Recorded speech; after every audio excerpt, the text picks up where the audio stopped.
Time கார்டுக்கான competition போயிட்டு இருக்கு. அதுல ஃபீமேல் கண்டஸ்டன்ட்ஸ்லாம் சேர்ந்து மேல் கண்டஸ்டன்ட்ஸை அளவுக்கு மீறி டார்ச்சர் பண்ணிட்டு இருக்காங்க. ஃபார் எக்ஸாம்பிள் கஷிஷ்லாம் வந்து மிளகாத்தூள் எடுத்து உடம்பெல்லாம் தேய்க்கிறாங்க, அவினாஷ் உடம்பெல்லாம் தேய்க்கிறாங்க, வேக்ஸ் பண்றாங்க, அவங்க முடிய வேக்ஸ் பண்ணிட்டு திரும்பவும் மிளகாத்தூள் தேய்க்கிறாங்க. இந்த மாதிரி ரொம்ப கஷ்டமான டார்ச்சர்லாம் பண்ணிட்டு இருக்காங்க.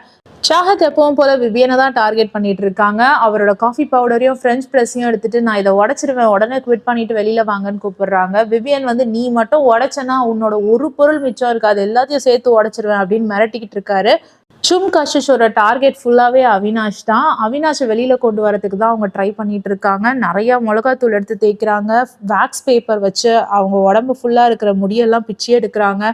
இதுல கஷிஷ் வேற உனக்கு எந்த இடத்துல இருக்க முடி ரொம்ப பிடிக்கும் சொல்லு, நான் அந்த இடத்துல இருந்து முடி எடுத்து விடுறேன் அப்படின்ற மாதிரி சொல்லி வேக்ஸ் பேப்பர் ஒட்டி ஒட்டி அவர் உடம்பெல்லாம் கிழிச்சிட்டு இருக்காங்க. இது எல்லாமே ஸ்ருதிகா ஜெயிலுக்கு வெளியில நின்று பார்த்துட்டு இருக்காங்க. எபிசோட்